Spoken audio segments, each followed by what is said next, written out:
प्यारे मित्रों, भगवान राम और सीता की कहानी रामायण में। भगवान राम और रावण के बारे में हर कोई जानता है, लेकिन मित्रों आज के इस अद्भुत वीडियो में मैं आपको रावण के भाई कुंभकर्ण से जुड़े कुछ ऐसी खास बातें बताऊंगी जो आप में से शायद ही कोई जानता होगा।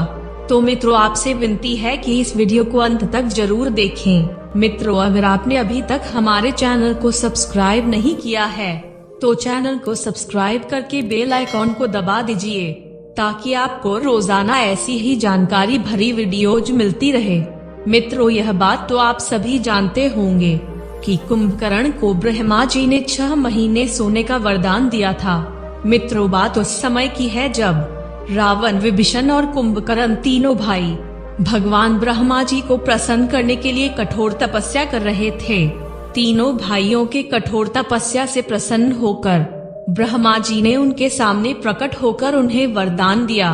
ब्रह्मा जी ने रावण और विभीषण को उनकी इच्छा अनुसार उन्हें वरदान देकर कुंभकर्ण के पास पहुँचे।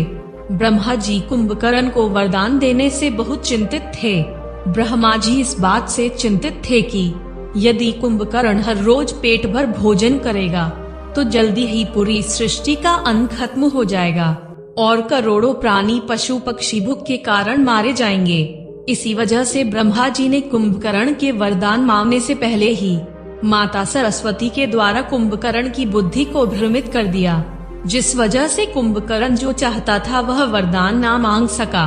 माता सरस्वती कुंभकर्ण के जीभ पर आके बैठ गई और इसी वजह से कुंभकर्ण के मुख से 6 माह तक सोने की वरदान की बात निकल गई।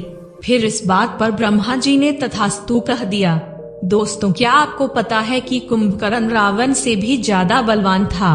ऐसी मान्यता है कि कुंभकर्ण को कोई भी नहीं हरा सकता था, लेकिन सिर्फ और सिर्फ कुंभकर्ण की मृत्यु भगवान राम के द्वारा ही हो सकती थी।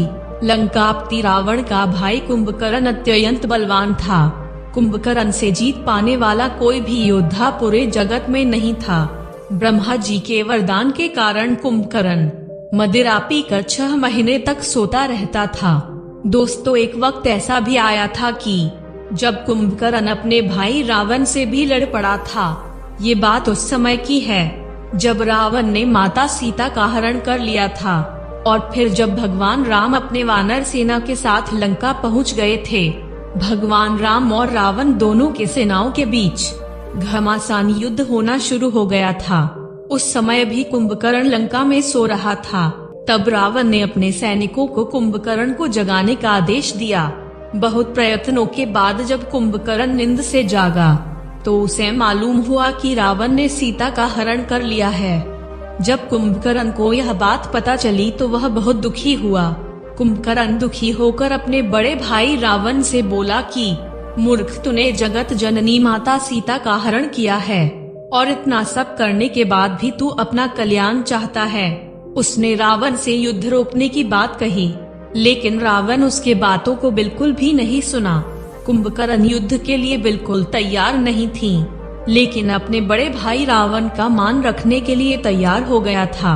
दोस्तों कुंभकर्ण और हनुमान जी के बीच भी युद्ध हुआ था, लेकिन कुंभकर्ण सिर्फ और सिर्फ भगवान श्री राम के द्वारा ही मुक्ति पाने के भाव को मन में रखकर भगवान के समक्ष युद्ध करने गया था। दोस्तों अगर आपको इस वीडियो से कोई भी सीख मिली है तो आप हमारे चैनल को सब्सक्राइब करके बेल आइकॉन को भी जरूर दबाइएगा और इस वीडियो को लाइक करना मत भूलिएगा। दोस्तों कमेंट में बताइए कि आपको यह वीडियो कैसा लगा। धन्यवाद।